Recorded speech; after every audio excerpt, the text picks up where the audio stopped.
Magandang gabi mga kapuso. Ako po ang inyong Kuya Kim na magbibigay sa inyo ng trivia sa likod ng mga trending na balita.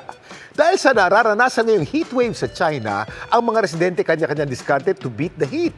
Ang remedyo ng ilan, yakapin o bakit mag-cuddle sa isang prutas.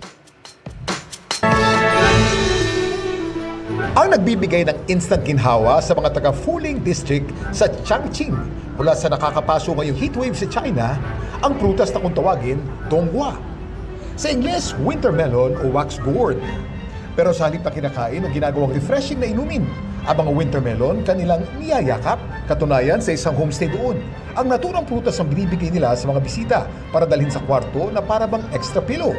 Ito raw ang nakagawian nila tuwing sunfu period o yung pinakamainit na 30 araw ng taon.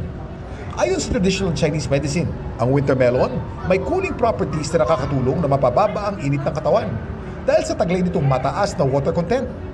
Pero alam niyo ba ng winter melon, kahit tunog imported man, lalo't wala tayong winter sa Pilipinas, melon, meron din pala tayo nito.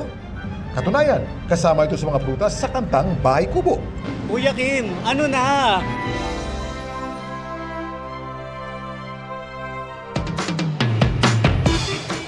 Ang winter melon, madalas lang nating naririnig na flavor ng milk tea. Pero alam niyo ba na ang tawag sa prutas na ito sa Pilipino?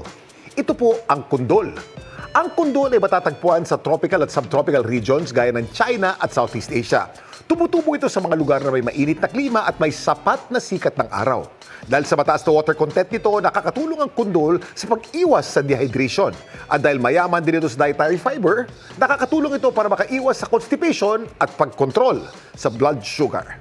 Samantala, para malaman ang trivia sa likod ng viral na balita, i-post o i-comment lang #Kuya Kim. Ano na? Laging tandaan, kimportante ang may alam. Ako po si Kuya Kim at sagot ko kayo 24 oras.